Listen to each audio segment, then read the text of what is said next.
नमस्कार दोस्तों, स्वागत है आप सभी का हमारे चैनल आर टेक में। तो कैसे हैं आप सभी लोग दोस्तों। मैं आशा करता हूँ आप सभी लोग एकदम अच्छे होंगे। और पिछली क्लास में हमने दोस्तों पढ़ा था प्रतिरोध के नियम। तो उसमें एक सिंबल आया था रो का, जिसे हमने जाना था कि यह है विशिष्ट प्रतिरोध या प्रतिरोधकता होता है। तो प्रतिरोधकता या विशिष्ट प्रतिरोध से रिलेटेड हम कुछ क्वेश्चन कर लेते हैं। उसके बाद में एक प्रतिरोध से रिलेटेड एक क्वेश्चन छूट गया था, वो भी मैं आपको करवाऊंगा। तो सबसे पहले हम कर लेते हैं प्रतिरोधकता या विशिष्ट प्रतिरोध से रिलेटेड कुछ क्वेश्चन। तो सबसे पहले ये क्वेश्चन को ध्यान से पढ़ना है दोस्तों कि 100 मीटर लंबे और 1.07 सेंटीमीटर कटा क्षेत्रफल वाले तांबे के तार का कुल प्रतिरोध कितना होगा। इसमें क्या पूछा गया है दोस्तों, प्रतिरोध। जबकि तांबे का विशिष्ट प्रतिरोध कितना दिया है दोस्तों, इसमें विशिष्ट प्रतिरोध दिया 1.72 माइक्रो ओम सेंटीमीटर। ये ध्यान देने वाली चीज़ें इसमें हैं, जैसे इसमें माइक्रो ओम सेंटीमीटर दिया है और यहाँ 100 मीटर दिया है और यहाँ सेंटीमीटर दिया है। तो इनमें से ये ध्यान देने वाली चीज़ें होती है। तो सबसे पहले हम आंकड़ों को अलग कर लेते हैं। तो यहाँ लंबाई कितनी दी है दोस्तों, 100 मीटर। क्रॉस सेक्शनल एरिया कितना दिया है दोस्तों, 1.07 सेंटीमीटर स्क्वायर। और उसके बाद हम बात करते हैं, तीसरा आंकड़ा है यहाँ रो यानी कि विशिष्ट प्रतिरोध, वो है इसमें 1.27 माइक्रो ओम सेंटीमीटर। ठीक है दोस्तों। सबसे पहले हमें जान लेना है कि आंकड़ों में कोई दिक्कत तो नहीं है। तो सबसे पहले आप देख सकते हो कि यहाँ सेंटीमीटर है, यहाँ सेंटीमीटर है, लेकिन यहाँ जो लंबाई दी है वो मीटर में दी हुई है। तो इसको सबसे पहले सेंटीमीटर में बदलेंगे। तो सेंटीमीटर में बदलने के लिए दोस्तों आपको पता होना चाहिए कि 1 सेंटीमीटर में कितने 1 मीटर में कितने सेंटीमीटर होते हैं। तो दोस्तों 1 मीटर में 100 सेंटीमीटर होते हैं। तो इसी हिसाब से 100 मीटर में कितने सेंटीमीटर होंगे, तो उसके लिए आपको 100 मीटर को मल्टीप्लाई करना होगा 100 से, तब जाकर आपका आ जाएगा ये जो मीटर है वो सेंटीमीटर में, यानी कि 10,000 सेंटीमीटर होते हैं 100 मीटर में। क्लियर दोस्तों। उसके बाद हम बात करते हैं दोस्तों, यहाँ जो माइक्रो ओम मीटर दिया है, ये माइक्रो का सिंबल यहाँ मैंने लगा दिया है, माइक्रो का सिंबल है दोस्तों।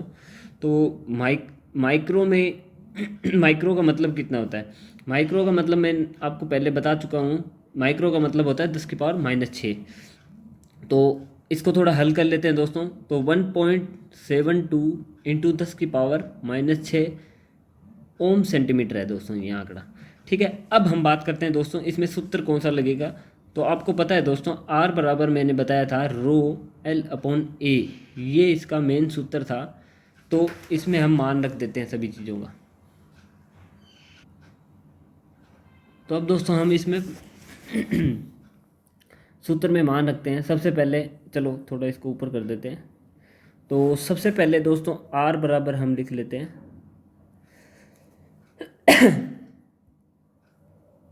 आर बराबर रो का मान कितना दिया दोस्तों, 1.72 इंटू 10⁻⁻6। अब हम बात करते हैं एल की। तो एल दोस्तों दिया है 10,000 सेंटीमीटर। ठीक है। उसके बाद हम मान रख देते हैं ए का, जो कि है 1.07। ठीक है दोस्तों। तो जो ये 10⁻⁻6 इसका मतलब दोस्तों क्या होता है, तो इसका मतलब ये भी होता है 10⁻⁻6 का मतलब 10⁻1/10⁻6, 1/10⁻6। तो अब हम इसको थोड़ा और हल कर लेते हैं। 72 इंटू 1/10⁻6 इंटू 10,000 बट्टे में 1.07। अब दोस्तों आपको पता है, तो 10⁻6 थी, वो ऊपर के 4 से कट जाएगी, तो ये बच गई नहीं दोस्तों, ऊपर ये पावर बच जाएगी 2, यानी कि 1.72 इंटू 1/10⁻2 इंटू 1/ ये बच गया। ठीक है दोस्तों।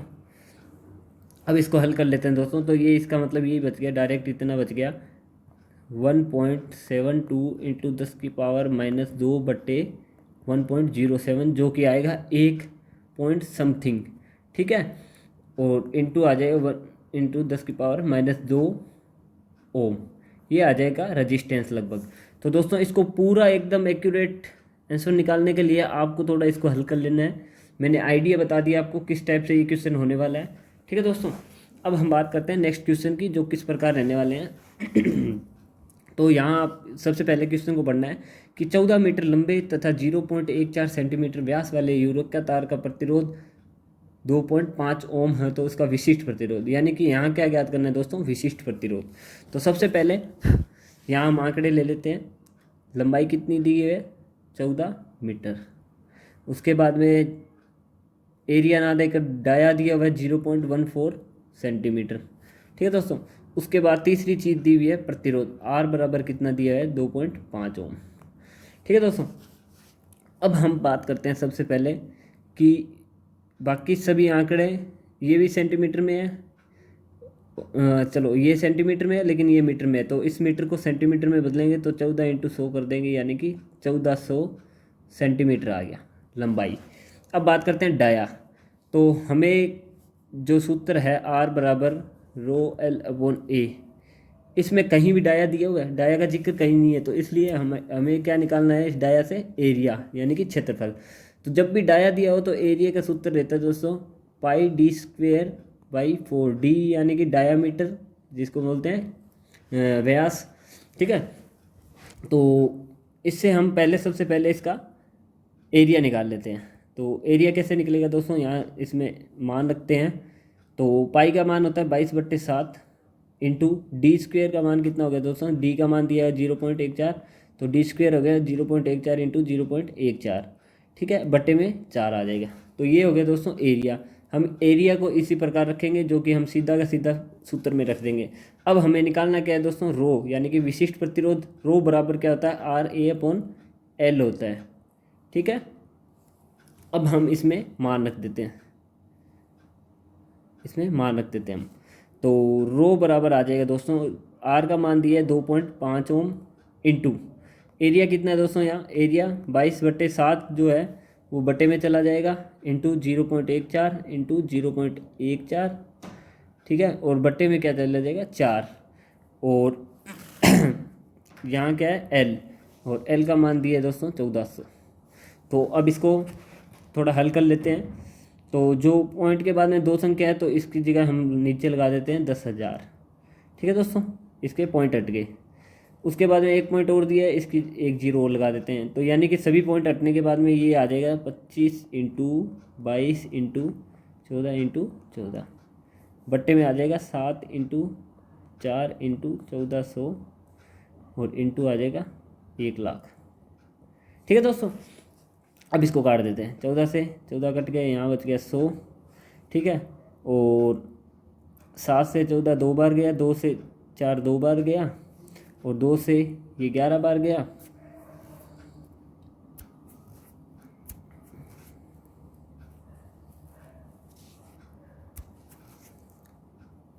ठीक है, और 25 से कम 25, 25 से ये 4 बार गया।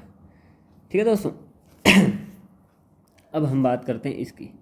तो 11 बट्टे आ गया 4। ठीक है दोस्तों, 11 बट्टे 4 आया। चलिए दोबारा इसको एक बार देख लेते हैं।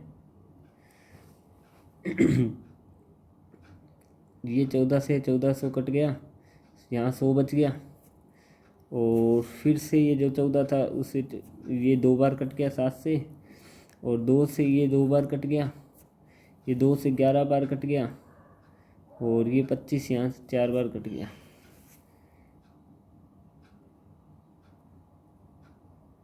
हाँ, तो 11 बट्टे 4 का मतलब दोस्तों कितना होता है, 4 से भाग देते हैं 11 को, तो ये आ जाएगा 4 दूनी 8। ये बच गया कितना दोस्तों, 3।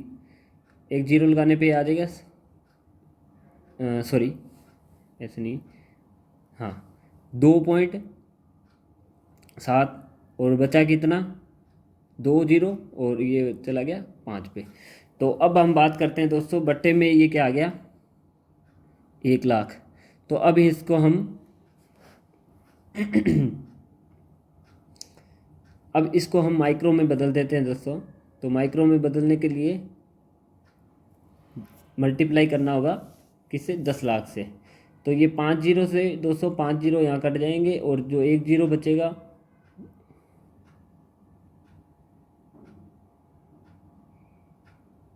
ठीक है सॉरी थोड़ी मिस्टेक हो गई है। तो ये आ गया 2.75 बटे 1,00,000। तो इसको माइक्रो में बदल देते हैं दोस्तों। तो ये 5 जीरो से 5 जीरो कट जाएंगे, और ये आ जाएगा आपका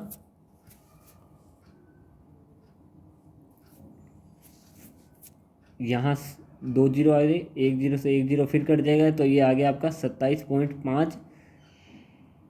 आप इसको लिख सकते हो माइक्रो ओम सेंटीमीटर। ठीक है दोस्तों, तो ये कुछ इस प्रकार हो जाएगा। सबसे पहले आपने सभी आंकड़े लिखे और इसको हल जब करोगे तो दोस्तों आ जाएगा 27.5 माइक्रो ओम सेंटीमीटर। ठीक है दोस्तों, तो ये इस प्रकार हो जाएगा क्वेश्चन। थोड़ा सा कैलकुलेशन में थोड़ी मिस्टेक हो गई थी, चलिए इसको एक बार समझ लीजिए दोबारा से।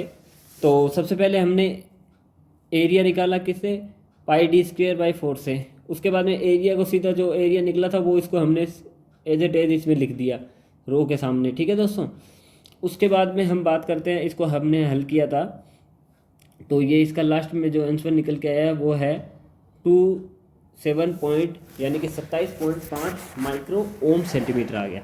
ठीक है दोस्तों, तो ये हो गया आपका। इसके बाद हम बात करते हैं दोस्तों प्रतिरोध की अन्य चीज़ों पे भी निर्भरता होती है।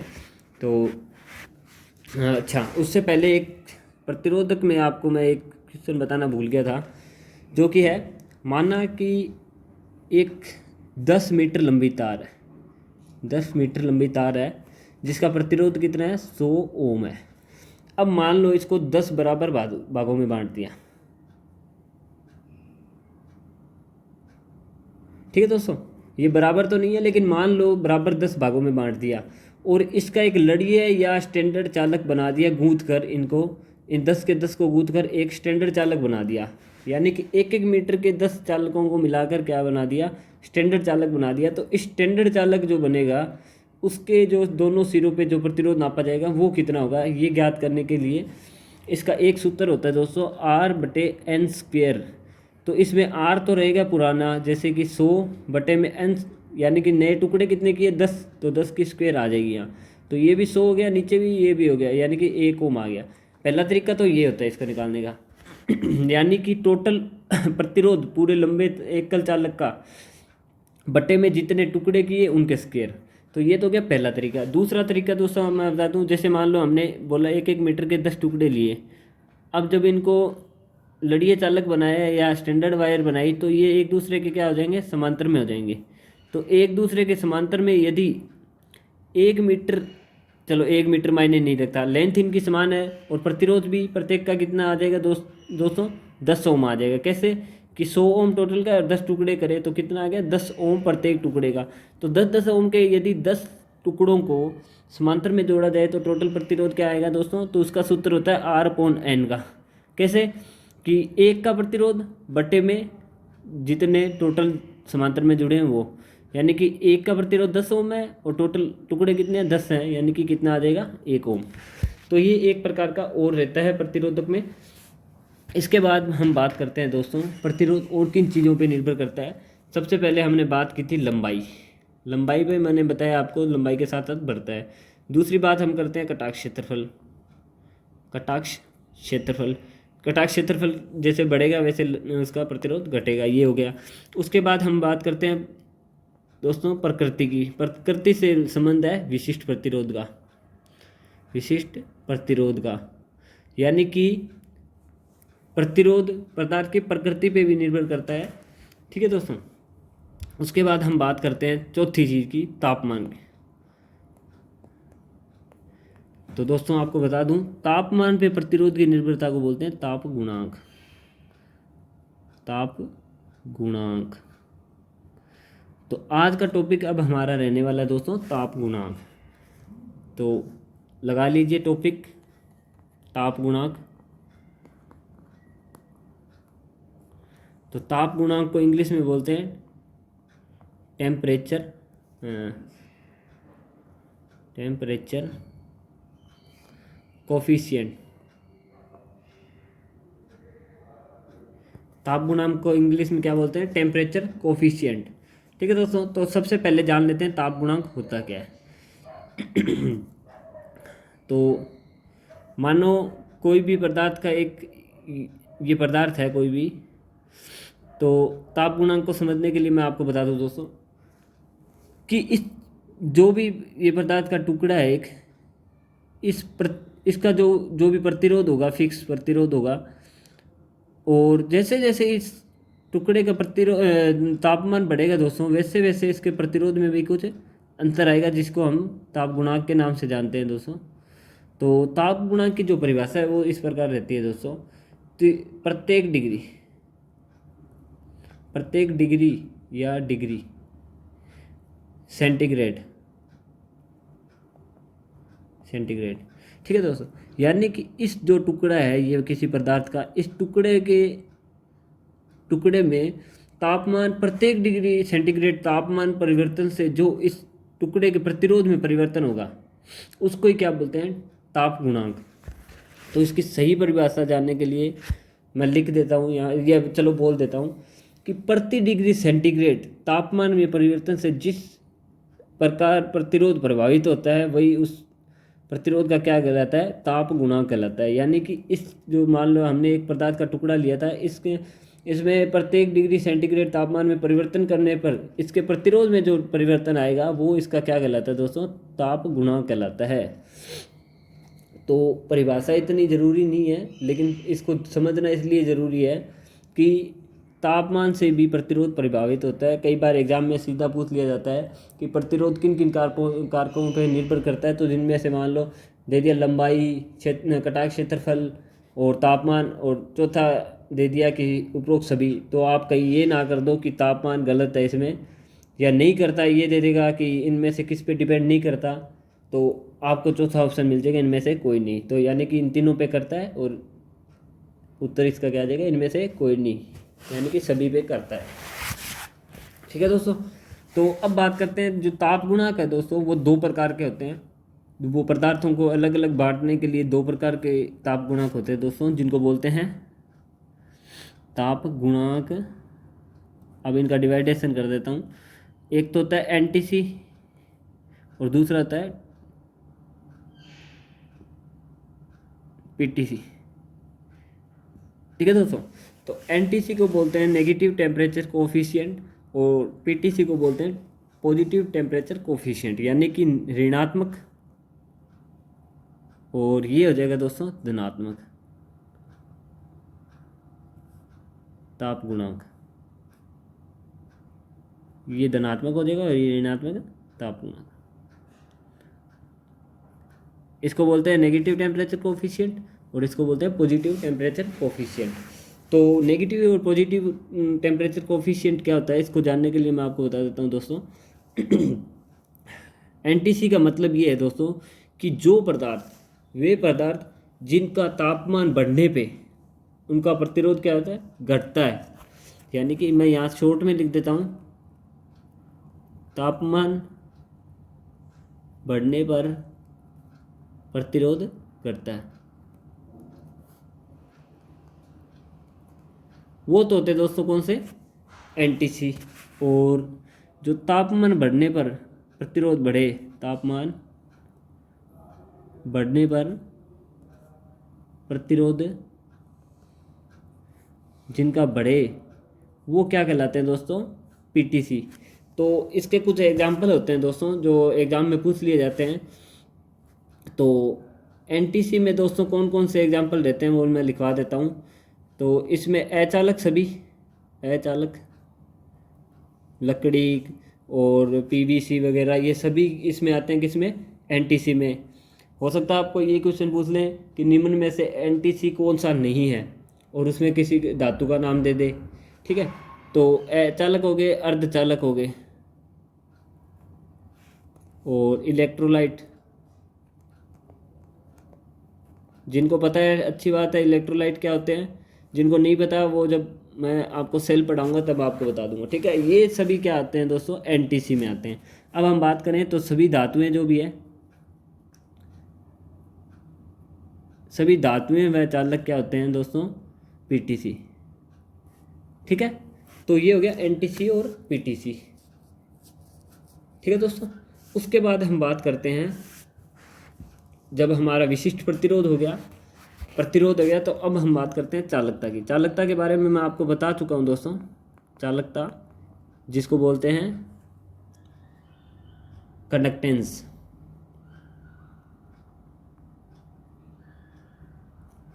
चालकता यानी कि कंडक्टेंस।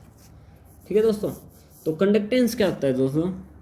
जिस प्रकार प्रतिरोध पदार्थों में धारा का विरोध करता है, उसी प्रकार कंडक्टेंस क्या होता है दोस्तों? पदार्थ का गुण है ये भी, जो कि विद्युत धारा प्रवाह में सुगमता प्रदान करता है। तो यानी कि प्रतिरोध आर बराबर क्या होता है,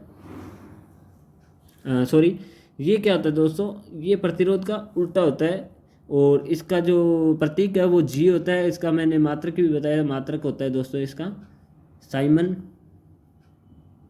या महो, जिसको उल्टे ओमेगा से प्रदर्शित करते हैं। ठीक है, तो जी बराबर क्या हो जाएगा दोस्तों यहाँ 1/r, यानी कि ये प्रतिरोध का विपरीत गुण होता है। जिस प्रकार प्रतिरोध धारामान का विरोध करता है, तो ये धारामान को क्या है, सुगमता प्रदान करता है। क्लियर दोस्तों? इसके बाद हम बात करते हैं दोस्तों विशिष्ट चालकता की।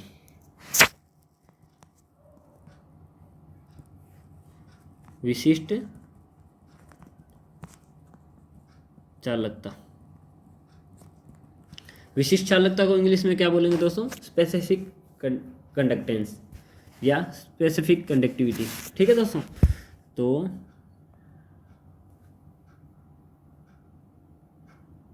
स्पेसिफिक कंडक्टेंस, ठीक है, ये बोलते हैं इसको इंग्लिश में। अब बात करते हैं स्पेसिफिक कंडक्टेंस क्या होता है। तो हमने पढ़ा था विशिष्ट प्रतिरोध, तो विशिष्ट प्रतिरोध रो बराबर क्या होता है, RL/A होता है। यानी कि जो विशिष्ट प्रतिरोध है वो लंबाई के क्या होता है दोस्तों, समानुपाती। रो बराबर समानुपाती होता है लंबाई के, और विलोमानुपाती क्या होता है, विलोमानुपाती 1/A। तो इसी प्रकार दोस्तों हम बात करते हैं, सॉरी, प्रतिरोध ये है। तो इसी प्रकार हम चालकता की बात करते हैं। तो चालकता जी बराबर क्या होगा दोस्तों? जी समानुपाती तो होगा ए के, और जी विलोमानुपाती होगा क्या, लंबाई के। तो इसी से हम देखते हैं, तो टोटल जी बराबर क्या हो गया, जी समानुपाती A/ क्या हो गया, L। क्लियर दोस्तों? यानी कि जिस प्रकार प्रतिरोध लंबाई के समानुपाती होता है, कटाक्ष क्षेत्रफल के विलोमानुपाती होता है, उसी प्रकार जो है चालकता, मैंने बताया आपको, प्रतिरोध का विपरीत गुण होता है। तो जो लंबाई के तो विलोमानुपाती होगा, और कटाक्ष क्षेत्रफल के क्या होगा, समानुपाती होगा। तो इससे हम देखते हैं, तो जी बराबर आ जाएगा दोस्तों सिग्मा A/L, सिग्मा A/L। यहाँ सिग्मा क्या है दोस्तों? सिग्मा एक नियतांक है, सिग्मा नियतांक है, जिसको क्या बोलते हैं, विशिष्ट प्रतिरोध, विशिष्ट चालकता। ये हो गया यहाँ विशिष्ट चालकता। अब हम जान लेते हैं दोस्तों सिग्मा के बारे में कुछ चीज़ें। तो सिग्मा एक तो ये हो गया, दूसरा सिग्मा विशिष्ट प्रतिरोध का जो उल्टा गुण है वो विशिष्ट चालकता कहलाता है। जैसे कि सिग्मा यहाँ आया, सिग्मा बराबर 1/ρ, यानी कि विशिष्ट प्रतिरोध का उल्टा जो गुण होता है वो क्या कहलाता है, विशिष्ट चालकता कहलाता है। क्लियर दोस्तों? अब इसके बात करते हैं इसकी मात्रक की। तो यहाँ दोस्तों जी बराबर क्या होगा, सिग्मा A/L होगा। तो सिग्मा बराबर क्या होगा दोस्तों, GL/A। क्लियर दोस्तों? ये हो गया। तो जी क्या है यहाँ, जी है चालकता। चालकता का मात्रक क्या होता है, महो इंटू लंबाई का क्या होता है दोस्तों, मीटर। महो इंटू मीटर बटे में एरिया का क्या होता है, एरिया का होता है मीटर स्क्वायर। तो 1 मीटर से 1 मीटर स्क्वायर कट जाएगा, तो ये क्या बच गया, सिग्मा बराबर महो प्रति मीटर या महो प्रति सेंटीमीटर। ये किस में होगा, सेंटीमीटर, ये होगा CGS पद्धति में। ठीक है दोस्तों? तो ये हो गया आपका विशिष्ट चालकता। अब नेक्स्ट क्लास में हम बात करेंगे दोस्तों प्रतिरोधों के श्रेणी समांतर और मिश्रित क्रम की। ठीक है दोस्तों? तो सबसे पहले इसको यहाँ लिख लेते हैं, ये किसका सिंबल है दोस्तों, ये दोस्तों सिंबल है सिग्मा का। इसके भी क्वेश्चन उसी आधार पे आ सकते हैं जैसे मैंने विशिष्ट चालकता के बताए थे। तो कुछ किताबों से आप प्रैक्टिस कर लेना इनकी देखकर।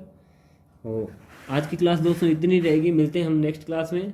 तब तक अच्छे अच्छे से पढ़ते रहिए, अपना अच्छे से ध्यान रखिए। चलिए धन्यवाद दोस्तों।